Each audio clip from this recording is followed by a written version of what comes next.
देख रहे हैं खबर 100। आइए रुख करते हैं आज की खबरों की ओर, पर इससे पहले एक नजर आज की हेडलाइंस पर। पीसी शर्मा ने ऑक्सीजन की कमी पर सरकार पर साधा निशाना।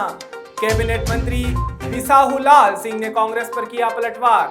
भारतीय सीपीआई ने बिजली बिल को लेकर किया प्रदर्शन। कुणाल चौधरी ने भाजपा सरकार पर साधा निशाना। कैबिनेट मंत्री बिसाहुलाल सिंह ने कांग्रेस के लगाए जा रहे आरोपों पर पलटवार करते हुए कहा कि कांग्रेस पार्टी पहले अपने गिरेबान में झांके। मैं खुद भी पिछले 19 सालों से कांग्रेस पार्टी का सदस्य रहा हूं। मुझे भी कांग्रेस पार्टी पर बहुत विश्वास था। जब चुनाव का समय आया था तो मैं भी घोषणा पत्र बनाने में शामिल था।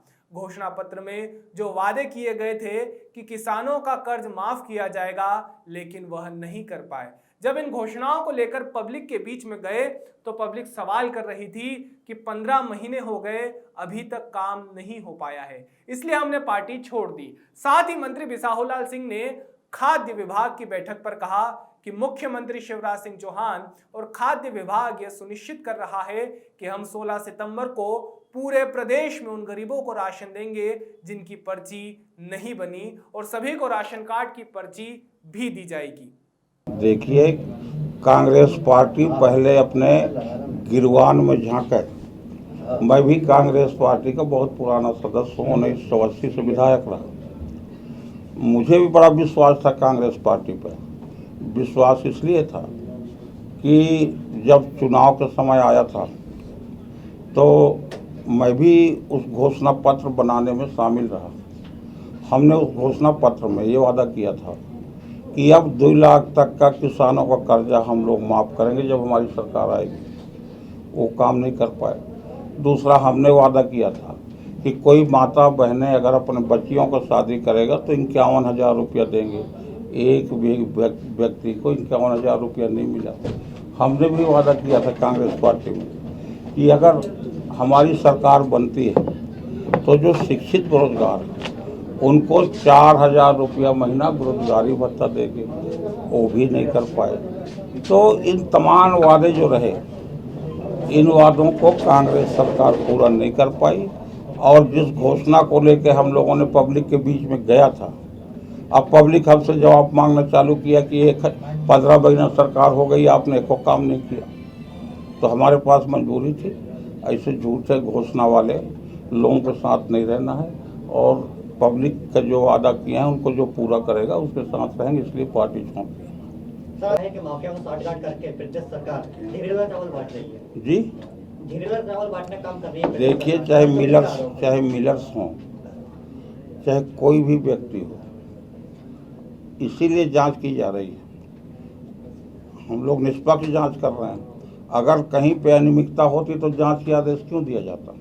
हम तो कह रहे हैं कि निष्पक्ष जांच हो और जो भी दोषी हो उसके खिलाफ कार्रवाई हो, और जो भी जांच में दोषी पाए जाएंगे उसके खिलाफ कार्रवाई की जाएगी। 1 तारीख पर, 3 तारीख पर, 15 तारीख पर, 16 देखिए, तारीख इसलिए बदल रही है। देखिए, हमने वादा किया था कि 1 तारीख को हम लोग पर्ची बांटेंगे। हमारे देश के प्रधानमंत्री, पूर्व प्रधानमंत्री जो प्रणब मुखर्जी थे, अकस्मात उनका निधन हो गया। इस कारण से वो प्रोग्राम धीरे धीरे पीछे हो, क्योंकि राजकीय शोक 7 दिन का था। लेकिन उसमें गरीबों का क्या दोष, जिनके पास खाने को नहीं है? पर वो हमारा भी दोष नहीं रहा कि राष्ट्रपति काहे को मर गया, पूर्व राष्ट्रपति भाई। वो उसके राजकीय शोक, उसके उस सबके प्रधानमंत्री अपने राष्ट्रपति रहे हैं, तो सभी का कर्तव्य है कि उनका सम्मान करना चाहिए। जो राष्ट्र का नियम उसको पालन करना चाहिए। चलिए, बहुत बहुत। भाजपा अध्यक्ष वीडी शर्मा का बयान सामने आया है। शर्मा ने कहा कि हम प्रधानमंत्री नरेंद्र मोदी के जन्म दिवस को सेवा सप्ताह के तौर पर हर साल मनाते हैं। इस साल हम प्रधानमंत्री के इस जन्म दिवस के समारोह को 14 सितंबर से 20 सितंबर तक सेवा सप्ताह के तौर पर मनाएंगे। साथ ही पंडित दीनदयाल उपाध्याय के आधार पर सूची के अंतिम व्यक्ति के लिए प्रयासरत होंगे, तब हम देश के संपूर्ण विकास की कल्पना कर सकते हैं।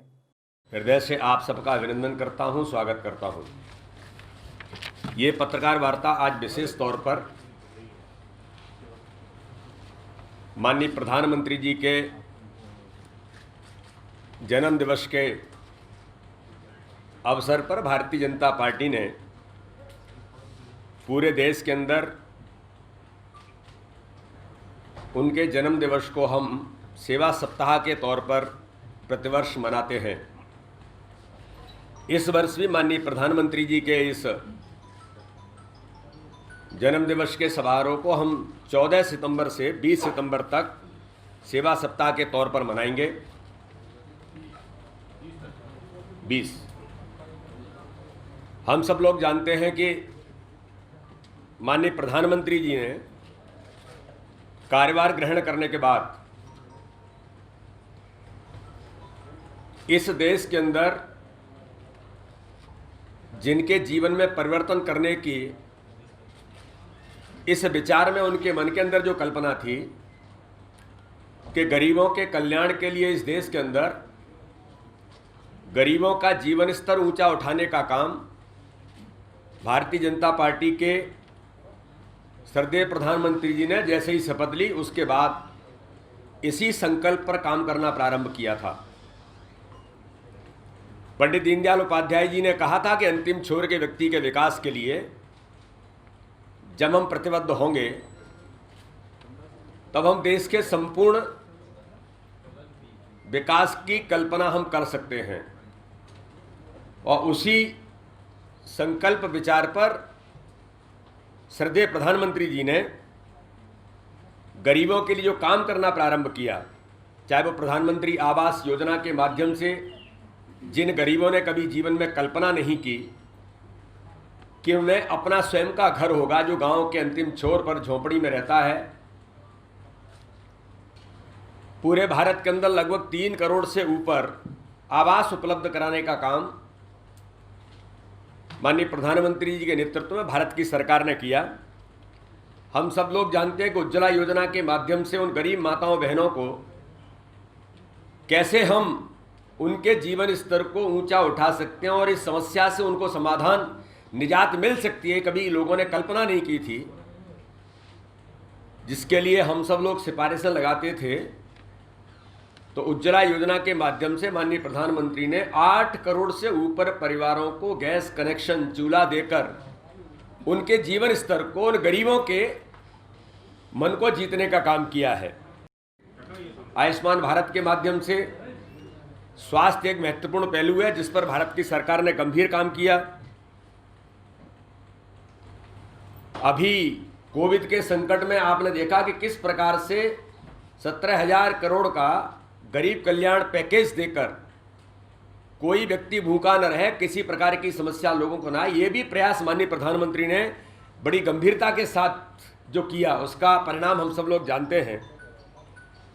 और 80 करोड़ से ऊपर गरीबों को निःशुल्क भोजन सामग्री उपलब्ध कराना सरकार के माध्यम से भी और भारतीय जनता पार्टी के तंत्र ने भी, उन्होंने भारतीय जनता पार्टी के सम्मानीय राष्ट्रीय अध्यक्ष जी के साथ जब ये आह्वान किया था तो एक ऐतिहासिक काम, हर प्रकार के समाज वर्ग के लोग जो इस कोविड के महामारी के संकट में प्रभावित हुए हैं उन पर काम करने का प्रयास माननीय प्रधानमंत्री ने, भारतीय जनता पार्टी के सम्मानीय राष्ट्रीय अध्यक्ष जी ने जो किया। आज हम सब लोग इस दिशा में कि माननीय प्रधानमंत्री के जन्म दिवस पर सेवा सप्ताह का जो आयोजन है वो भी गरीबों के कल्याण पर, गरीबों के लिए इस प्रकार के अभियान को भारतीय जनता पार्टी के हमारे नेतृत्व ने लिया है। इसमें कुछ बातों का उल्लेख मैं आपके सामने करता हूं। भोपाल से दीपक सिंह की रिपोर्ट। कांग्रेस ने मध्य प्रदेश में होने वाले उपचुनावों को लेकर अपने 15 उम्मीदवारों के नाम घोषित किए हैं, लेकिन इसमें जल्दबाजी कहें या कुछ और, लेकिन गलती से प्रेस रिलीज में AICC की जगह ACC लिखा गया। उम्मीदवारों में हाटपिपलिया से राजवीर सिंह बघेल और ग्वालियर से सुनील शर्मा का नाम सामने आया है। भोपाल से दीपक सिंह की रिपोर्ट। मुख्यमंत्री शिवराज सिंह चौहान ने CM हाउस पर केंद्र से आई इंटर मिनिस्ट्रियल सेंट्रल टीम से मुलाकात की और मध्य प्रदेश सरकार ने सेंट्रल टीम को अतिवृष्टि से हुए नुकसान की प्रेजेंटेशन के माध्यम से जानकारी दी। साथ ही बाढ़, अतिवृष्टि से फसलों के नुकसान और क्षतिग्रस्त मकानों की जानकारी केंद्रीय टीम को दी गई। अतिवृष्टि और बाढ़ के दौरान उज्जैन, देवास, इंदौर, खरगोन, खंडवा, भोपाल, सीहोर, रायसेन, विदिशा, होशंगाबाद, हरदा, निवाड़ी, नरसिंहपुर, बालाघाट, छिंदवाड़ा और सिवनी से कुल 22,546 लोग एवाक्युएट किए गए और मध्य प्रदेश में कुल 231 राहत शिविर स्थापित किए गए। जानकारी ये भी मिली कि अगस्त महीने में अतिवृष्टि और बाढ़ से 24 जिलों में लगभग 15 लाख हेक्टेयर क्षेत्र में फसलों का नुकसान का आकलन किया गया। करीब 17 लाख किसान प्रभावित हुए। मध्य प्रदेश में जहरीले चावल के वितरण के मामले को लेकर कांग्रेस विधायक कुणाल चौधरी ने भाजपा सरकार पर निशाना साधते हुए कहा कि भाजपा सरकार माफियाओं से साठगांठ करके प्रदेश में चावल बांटने का काम कर रही है। राइस मिलर्स के जरिए प्रदेश में खुलेआम जहरीले चावलों का कारोबार फल फूल रहा है और शिवराज सरकार चावल माफियाओं पर कार्यवाही करने के बजाय उन्हें संरक्षण देने में लगी हुई है। साथ ही कांग्रेस विधायक कुणाल चौधरी ने सीएम शिवराज से चावल माफियाओं पर कार्यवाही की मांग की। मध्य प्रदेश में फिर माफिया से साठगांठ भारतीय जनता पार्टी सरकार की सिद्ध होती है। वो राइस मिलर्स जिनके राइस मिलर्स से कहीं ना कहीं जहरीले चावल आम जनता को बांटने का काम इन्होंने करा। पहले दिन में कह रहा था कि ये माफियाओं की सरकार और इन्हीं माफियाओं ने पैसा लगाया था जिसके माध्यम से जनता की हालत खराब हुई। आज उन पे जो कार्रवाई करने की बजाय वापस उन मिलों को चालू कर दिया है। उनके बिजली के कनेक्शन जो काटे थे उन्हें जोड़ दिया गया है और जिनको नेस्ता नाबूद करना था उन लोगों को वापस राहत दिए ताकि वो फिर जहरीले चावल बांट पाए। ये सरकार गिराने के लिए इन माफियाओं ने जो पैसा लगाया था उसकी वसूली वो मिलर्स कर रहे हैं और सरकार में बैठे लोग माफियाओं को संरक्षण दे रहे हैं। स्पष्ट है इनके ऊपर सख्त कार्रवाई होना चाहिए। ऐसे जहरीले चावल जिन्होंने जनता को खिलाए जो जानवरों को खिलाने लायक नहीं थे, ऐसे लोगों के ऊपर सख्त कार्रवाई। और अगर कार्रवाई नहीं करी तो सीधी चुनौती है कि शिवराज जी को घेरने का काम करेंगे और कहीं ना कहीं जाम जनता को राहत दिलाएंगे और उनको न्याय दिलाएंगे। भोपाल से दीपक सिंह की रिपोर्ट। पथरिया विधायक रामबाई गोविंद सिंह ने 8 सितंबर को बंसल हॉस्पिटल भोपाल से अपना कोरोना से संबंधित परीक्षण करवाया था, जिसकी रिपोर्ट पॉजिटिव मिली थी। इस बात की जानकारी लगते ही उन्होंने अपने आप को होम आइसोलेट किया था।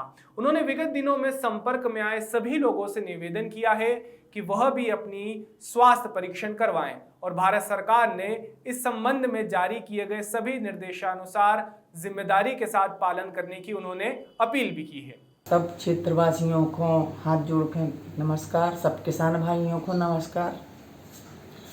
और कल हमने अपनी जो जांच कराई है कोरोना की तो वो हमारी पॉजिटिव आई है।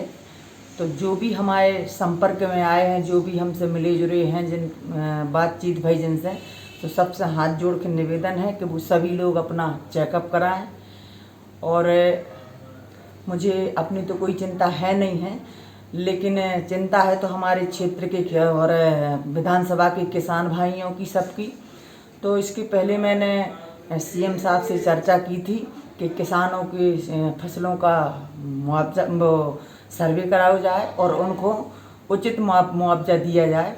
तो हम माननीय हमारे मध्य प्रदेश के सम्माननीय शिवराज सिंह चौहान जी से हाथ जोड़ कर निवेदन है कि हमारे किसान भाइयों के साथ न्याय करें और उन्हें कम से कम 80 से 90% जो उनका 100% तक नुकसान है तो कम से कम उनके लाने उचित मुआवजा आपके द्वारा दिया जाए। ये विशेष जो हाथ जोड़ के आपसे निवेदन है सीएम साहब के, हमारे किसान भाइयों की ध्यान जरूर रखें।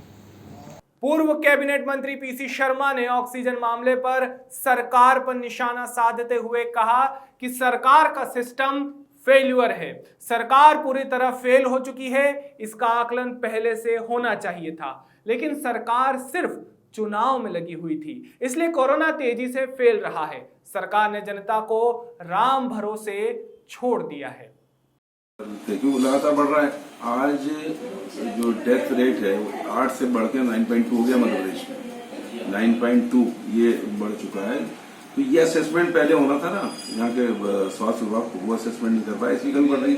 महाराष्ट्र के मुख्यमंत्री उद्धव ठाकरे जी भी कह दिया और जो छत्तीसगढ़ से भिलाई से भी कांग्रेस की सरकार ने कह दिया कि ऑक्सीजन दी जाएगी।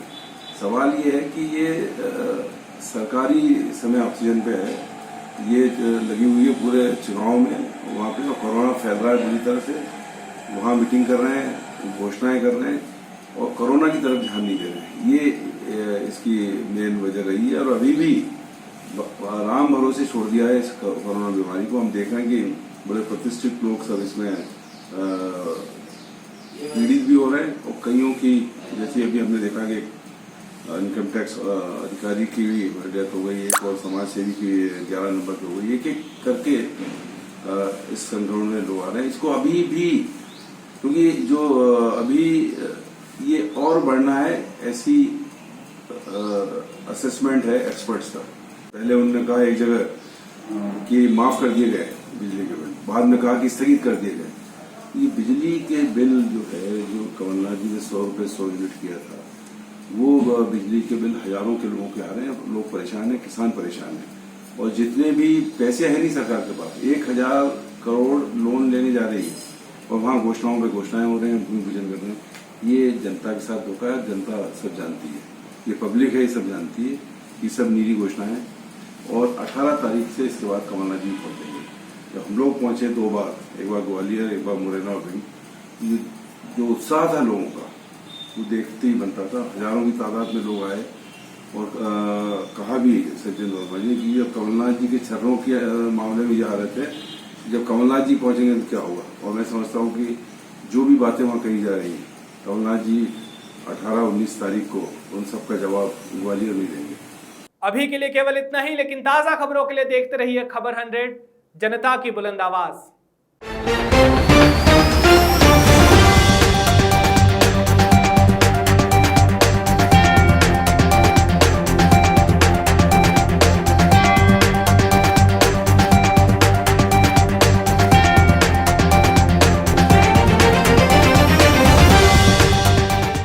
मध्य प्रदेश के मुख्यमंत्री शिवराज सिंह चौहान ने जानकारी देते हुए बताया कि प्रधानमंत्री के जन्मदिन और पंडित दीनदयाल उपाध्याय जी की जयंती के अवसर पर सरकार 16 सितंबर से 25 सितंबर तक जन कल्याण के कार्यक्रम करेगी। 16 सितंबर से 25 सितंबर तक लगातार जन कल्याण, गरीब कल्याण, किसान कल्याण, महिला सशक्तिकरण और बच्चों के कल्याण के कार्यक्रम जारी रहेंगे। 12 तारीख को माननीय प्रधानमंत्री श्रीमान नरेंद्र मोदी जी के कर कमलों के द्वारा मध्य प्रदेश में 2.25 लाख गरीब भाई बहन प्रधानमंत्री आवास योजना के मकानों में प्रवेश करेंगे। गृह प्रवेशम का कार्यक्रम है। कार्यक्रम को सम्मानित प्रधानमंत्री जी संबोधित करेंगे और 2.25 लाख लोग उस दिन से अपना नया जीवन प्रारंभ करेंगे। उसकी तैयारियां लगातार जारी है। 17 तारीख को माननीय प्रधानमंत्री जी का जन्मदिन है। गरीबों के लिए जो काम प्रधानमंत्री जी ने किया है वो अद्भुत और अभूतपूर्व है। गरीब हों, किसान हो, माताएं बहनें हो, बच्चे हों, समाज के हर वर्ग की ज़िंदगी में उन्होंने आनंद और प्रसन्नता का रंग भरने के प्रयास किए हैं, जिनके सार्थक परिणाम सामने आ रहे हैं। और इसलिए मध्य प्रदेश सरकार ने तय किया है कि प्रधानमंत्री जी के जन्मदिन को हम गरीब कल्याण पखवाड़े के रूप में मनाएंगे। भारतीय जनता पार्टी सेवा सप्ताह के रूप में मना रही, तो सेवा सप्ताह के साथ गरीब कल्याण कार्यक्रम हमारे साथ चलेंगे। 16 सितंबर को लगभग 37 लाख गरीब बहन और भाई जिनके पास पात्रता पर्ची नहीं थी राशन की, उनको राशन देना प्रारंभ किया जाएगा। 17 तारीख को आंगनबाड़ी केंद्रों में बच्चों को पोषण आहार के साथ दूध के वितरण का कार्यक्रम भी प्रारंभ किया जाएगा। 18 सितंबर को मध्य प्रदेश के लगभग 20 लाख किसानों के खाते में पिछले साल की खरीफ की फसल का फसल बीमा योजना की राशि 4,600 करोड़ रुपया डाली जाएगी। 19 तारीख को वनाधिकार के पट्टे आदिवासी भाई और बहनों को जो पात्र है उनको दिए जाएंगे। और उसके साथ ही जो ग्रामीण स्ट्रीट वेंडर को ब्याज मुक्त, जिसकी गारंटी प्रदेश की सरकार लेगी, 10,000 रुपये का वितरण किया जाएगा। 20 तारीख को संबल के हितग्राहियों को जो योजना कांग्रेस की सरकार ने बंद कर दी थी, हम फिर लाभ वितरण का काम करेंगे। 21 तारीख को स्वास्थ्य सहायता समूहों को सशक्त बनाने का नया अभियान प्रारंभ किया जाएगा। अलग अलग समूहों के खाते में 150 करोड़ रुपए डाले जाएंगे। 22 तारीख को मध्य प्रदेश के मेधावी विद्यार्थियों को लैपटॉप के लिए राशि का वितरण किया जाएगा। 23 सितंबर को प्रधानमंत्री किसान योजना के हितग्राहियों को केसीसी किसान क्रेडिट कार्ड का वितरण और उसके साथ किसानों को 0% ब्याज पर कर्जा देने के लिए सहकारी बैंकों को 800 करोड़ रुपए की राशि प्रदान की जाएगी। 24 तारीख को उद्यान की फसलों के फसल बीमा योजना में 100 करोड़ रुपए की बीमा राशि का वितरण किया जाएगा। और 25 सितंबर जो पंडित दीनदयाल उपाध्याय जी का जन्मदिन है, जिन्होंने भारतीय जनता पार्टी को आधारभूत दर्शन दिया है, जो हमारी प्रेरणा और श्रद्धा के केंद्र है, उस दिन गरीबों को बिजली देयकों में जो छूट दी गई है, उससे संबंधित जो राहत हमने दी है, कार्यक्रम हम करेंगे। तो 16 सितंबर से लगा के 25 सितंबर तक लगातार कार्यक्रम हमारे जारी रहेंगे। ये कार्यक्रम जन कल्याण के हैं, गरीब कल्याण के हैं, किसान कल्याण के, महिला सशक्तिकरण के हैं, बच्चों के कल्याण के हैं। इसलिए भारतीय जनता पार्टी शुभ अवसर पर यह कार्यक्रम करेगी। मुख्यमंत्री शिवराज सिंह चौहान के ग्वालियर अंचल में दौरे के दूसरे दिन भारतीय सीपीआई ने बिजली बिल को लेकर प्रदर्शन किया। भाजपा कम्युनिस्ट पार्टी ने यह प्रदर्शन मध्य प्रदेश शासन के ऊर्जा मंत्री प्रद्युम्न सिंह तोमर के खिलाफ किया। सीपीआई के नेताओं का यह आरोप है कि समाधान और संबल योजना के तहत जो छूट गरीब बिजली उपभोक्ताओं को दी गई थी, वो फिर से शुरू की जाए और जो आकलित खपत लगातार हजारों के बिल गरीब जनता को जबरदस्ती थमाए जा रहे हैं, उन्हें वापस लिया जाए। साथ ही प्रदर्शनकारियों ने ऊर्जा मंत्री को ज्ञापन देने के लिए जिद पर अड़े रहे हैं।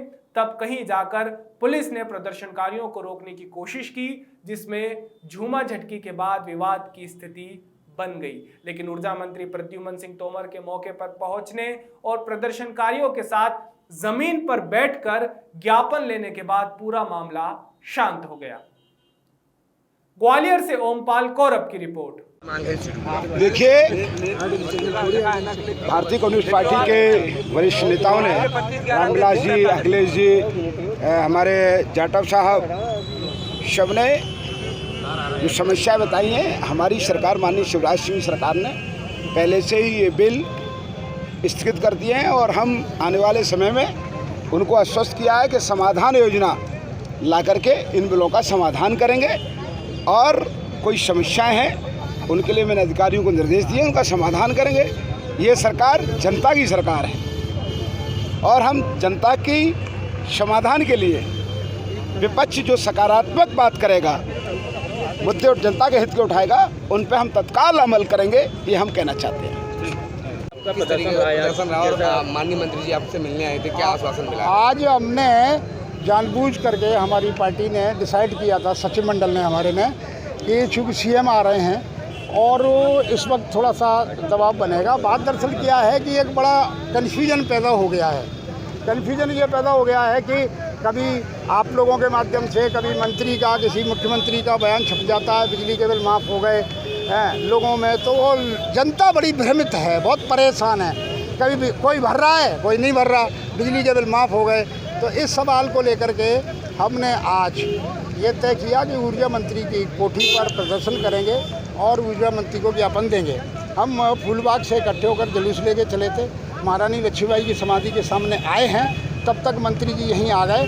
उन्होंने ज्ञापन लिया है और उन्होंने ये आश्वासन दिया है कि अभी आपको क्लियर मेरे से मत कहलवाइए। मैं जैसे पहले समाधान योजना आती थी उस तरह से ही समाधान योजना लाकर बिजली के बिल माफ़ कराने की कार्रवाई करूंगा, ये आश्वासन देते गए। समाधि स्थल पर आप धरने में बैठ गए, मंत्री जी भी आपके साथ में धरने में बैठ के ज्ञापन लिया, क्या कहना चाहिए इस बारे में? बात दरअसल ये नहीं है, बात दरअसल ये है पुलिस ने हमें यहाँ से आगे जाने से रोका, तो हम धरने पे बैठ गए। मंत्री जी भी बैठे, मंत्री आकर के हमारे धरने पे बैठकर ज्ञापन ले गए। इसमें क्या कहना था, ये ज्ञापन आकर उन्होंने मौके पे लिया है, अच्छी बात है, क्योंकि ग्वालियर के ही मंत्री हैं, अधिकतर लोग उनकी विधानसभा के लोग हैं, जुलूस में प्रदर्शन में उनकी विधानसभा के लोग हैं, वो आए और इसलिए वो भी जानते हैं कि उपचुनाव है, चुनाव आने वाला है, स्थितियाँ खराब हैं, उन्हें भी दिखाई दे रहा है, तो इसलिए उन्होंने ज्ञापन लिया है। झूमा जब्ती भी की आप लोगों के साथ में? पुलिस ने झूमा जब्ती की। बात दरअसल क्या है कि पुलिस बार बार, चूँकि मुख्यमंत्री आ रहे हैं और वो पुलिस चाहती थी कि कोई भी जुलूस प्रदर्शन नहीं निकले, और फिर भी वो भी लाल झंडा लेकर, आपको मालूम है सांड आ रहा है, सांड बिड़क जाएगा हैं, और हम तो ये झंडा लेकर निकलते हैं उस सांड के खिलाफ। खेतों को उजड़ने नहीं देंगे, अगर वो बिड़कता है तो बिड़क जाए। वो शिवराज सिंह के मारे पुलिस प्रशासन की तो धक्का मुक्की भी की, धींगा मुश्ती भी की हम लोगों के साथ। हमने भी नारे लगाए कि लाठी गोली की सरकार नहीं चलेगी, नारे हमने भी लगाए, ये सब कुछ चला है। अंततः मंत्री जी ने आगे ज्ञापन लिया है और ज्ञापन में कार्रवाई की बात की है। भोपाल में 2 शातिर चोरों को हबीबगंज थाना पुलिस ने गिरफ्तार किया है। चोरों के पास से 4.5 लाख का माल बरामद किया गया है। जानकारी के अनुसार आरोपी कई वारदातों को अंजाम दे चुके हैं। साथ ही एक चोर इनामी बदमाश था और पास्को एक्ट में फरार था। पूछताछ में खुलासा होने की उम्मीद जताई जा रही है। Bureau report. उमरिया जिले के पाली वन परिक्षेत्र अंतर्गत ग्राम बरबसपुर मार्ग से लगे जंगल में एक 4 साल के तेंदुए का शव मिला है। वन विभाग के कक्ष क्रमांक R578 मुनारा क्रमांक 33 के समीप रात को एक बाघ और तेंदुए के बीच लड़ाई हुई थी, जिसमें तेंदुए की मौत हो गई। वन विभाग के एसडीओ डल शर्मा ने बताया कि घटना की जानकारी विभाग के वरिष्ठ अधिकारियों को दे दी गई है। बाघ और तेंदुए की आपसी लड़ाई में तेंदुए की जान गई होगी, क्योंकि वहां पर गीली मिट्टी में खरोच के निशान और बाघ के पंजों के निशान मिले हैं, जिससे आपसी लड़ाई ही प्रतीत होती है। बाकी पोस्टमार्टम के बाद जानकारी पता चलेगी। ये रात की घटना है, शाम को पानी गिरा था, उसके बाद की जमीन गिली। कैसे हुई सर ये घटना, क्या जानकारी अब तक? तो मौके पर तो टाइगर के भी पंजों के निशान हैं और तेंदुआ के भी हैं और ज़मीन खुदी हुई खरोच है। तो ऐसा लगता है कि टाइगर और तेंदुआ की जो है ना लड़ाई, परसों की लड़ाई कह सकते हैं। हाँ, लड़ाई हुई है। जी जी। कौन सा कंपार्टमेंट है सर, ये एरिया कौन सा है? ये 578 कंपार्टमेंट है, बीट बरबसपुर परिक्षेत्र पाली। अब तक क्या कुछ कार्रवाई की गई, क्या कुछ कार्रवाई की? अभी तो उसको चारों तरफ से सुरक्षित कर दिया है। अभी डॉक्टर साहब आए हैं और डॉक्टर साहब 2-3 डॉक्टर की टीम जो है का पोस्टमार्टम करेगी, सब सैंपल्स लेंगे। इसके बाद जो है सीसीएफ साहब आ रहे हैं तो जलाया जाएगा। उमरिया से सुरेंद्र त्रिपाठी की रिपोर्ट। उज्जैन में निजी स्कूल संचालकों के खिलाफ अभिभावकों का आंदोलन लगातार जारी है। शुक्रवार को मक्सी रोड स्थित सेंट थॉमस स्कूल के बाहर अभिभावकों ने लामबंद होकर स्कूल संचालक के खिलाफ नारेबाजी करते हुए स्कूल फीस माफ करने का अनुरोध किया, जहां बड़ी संख्या में अभिभावक स्कूल गेट के बाहर पहुंचे और अपनी मांगों को लेकर एकजुट दिखाई दिए। साथ ही स्कूल संचालक के खिलाफ लामबंद हुए अभिभावकों को ध्यान में रखते हुए थाना पवासा का पुलिस बल मौके पर मौजूद रहा। बढ़ते विरोध प्रदर्शन को देखते हुए स्कूल संचालक ने 5 अभिभावकों को विभिन्न मांगों के संबंध में चर्चा करने के लिए बुलाया। वहीं अभिभावकों ने अपनी मांगों को लेकर स्कूल संचालन को 7 दिन का अल्टीमेटम दिया है। दरअसल यहां पर अभिभावकों की मांग है कि कोरोना के दौरान लॉकडाउन और स्कूल बंद के समय की फीस ना ली जाए। जब से ऑफलाइन क्लास शुरू होगी तब से फीस ली जाए और ऑनलाइन क्लास की फीस माफ की जाए। ऑनलाइन क्लास को तत्काल बंद भी किया जाए। जब स्कूल प्रबंधन ने इन मांगों को लेकर संतुष्टिपूर्ण जवाब नहीं दिया तो अभिभावकों ने 7 दिन की चेतावनी दी है।